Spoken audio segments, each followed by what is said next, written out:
Hello. Today's poem we're considering is Sonnet 116 or 116 by William Shakespeare. Before we start, if you haven't subscribed yet, please do so. I have the poem here, so let's start. Let me not to the marriage of true minds admit impediments. Love is not love, which alters when it alteration finds, or bends with the remover to remove. Oh no, it is an ever fixed mark, that looks on tempests and is never shaken. It is the star to every wandering bark, whose worth's unknown, although his height be taken. Love's not time's fool, though rosy lips and cheeks within his bending sickle's compass come. Love alters not with his brief hours and weeks, but bears it out even to the edge of doom. If this be error, and upon me proved, I never writ, nor no man ever loved. Sonnet 116 is one of William Shakespeare's finest love poems. In the poem, the speaker has reflected long and hard on love and wishes to share his thoughts with us. There's a lot to unpack in this poem, so let's get started.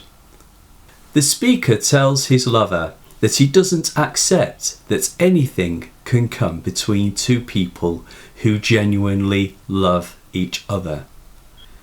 Love can overcome all impediments, obstacles.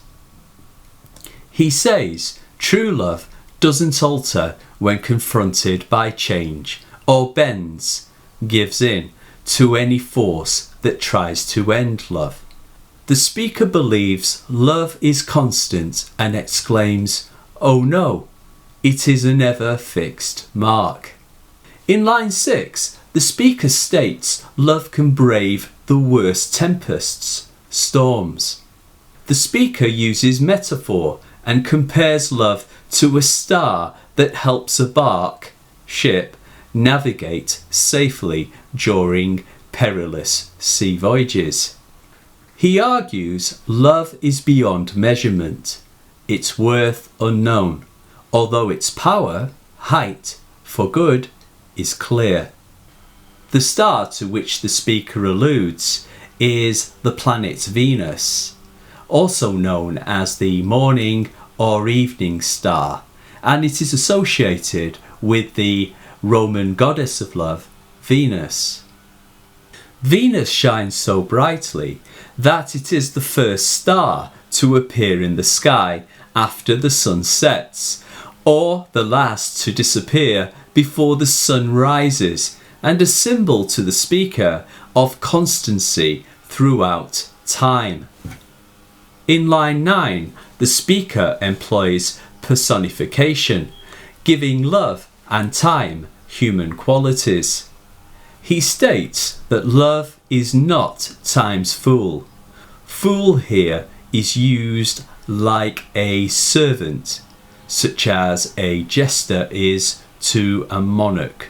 People may fall within time's control, compass, and his sickle may alter a person's physical appearance as their beauty fades and lips and face are no longer pretty, rosy. But time cannot alter love's essence, which lies within a person. Love continues and remains, while time's hours and weeks last briefly. Brief hours and weeks. Love can make time seem brief, and it will endure, bears it out, even to the edge of doom. Here, hyperbole, edge of doom, stresses the extreme power of love to endure until death, doom. The speaker ends his discussion with a pithy statement, using a rhyming couplet to ensure his message is memorable. He states that if you think I might be wrong and you can successfully prove it, then I have never written a poem that genuinely expresses love. And if you believe that I have never genuinely loved, then no man has ever loved. Again, hyperbole, exaggeration, is used to stress the point he is making, stating that if he is proved false in love, then in the entire world and its history no man has ever loved, intensifies his capacity to love genuinely. Like many of Shakespeare's sonnets, it is reasonable to assume that the speaker and the poet are the same. The poem resembles a lawyer's speech in defence of love. He uses legal terms, marriage, impediments, compass, proved, and puns on the word brief, a legal document. This suggests that the speaker believes his sincerity is being questioned and he must convince others that his love is genuine.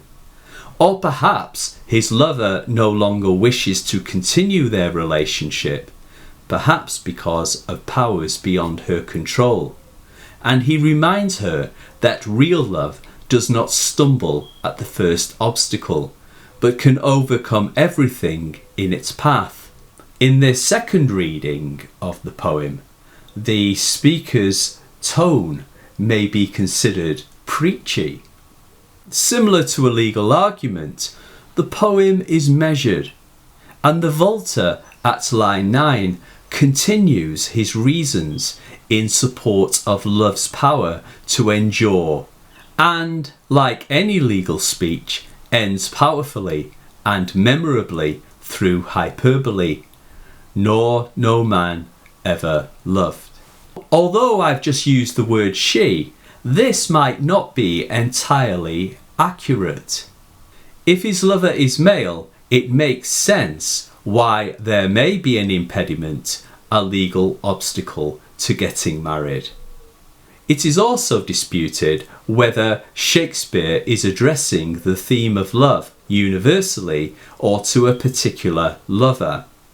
The lack of you or your retains this ambiguity, and its absence is unusual in a love poem, which is usually addressed to someone. However, the use of the first person voice makes the poem highly personal. The use of iambic pentameter mimics the rhythms of English speech and makes the poem conversational, while enjambment, run-on lines, makes the poem flow and adds to the conversational feeling. The poet's choice to write of love using a sonnet adds formality and stresses the seriousness of the message. One of the poem's themes is that love must be based on more than physical attraction if it is to last. Note that the speaker says of true minds, not hearts or bodies.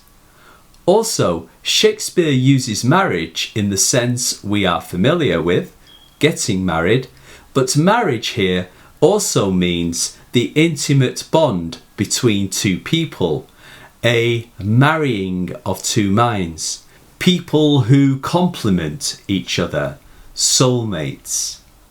Sonnet 116 was most likely written in the 1590s during a craze for sonnets. Though poets like Sir Thomas Wyatt began to write sonnets in English in the 1530s and 1540s, the form did not become widely popular until the 1590s. Shakespeare adopted the form, adapted it, and wrote 153 sonnets. Thank you for watching this video. I hope you found it interesting and helpful. If you did, please hit the like button and ring the bell. Also, if you haven't subscribed, it would be a great help and greatly appreciated if you would do so. It helps us keep making the content on this channel. Please also check out our other videos on writing and analysing poems and other texts. Until next time, from Carol and me, write well.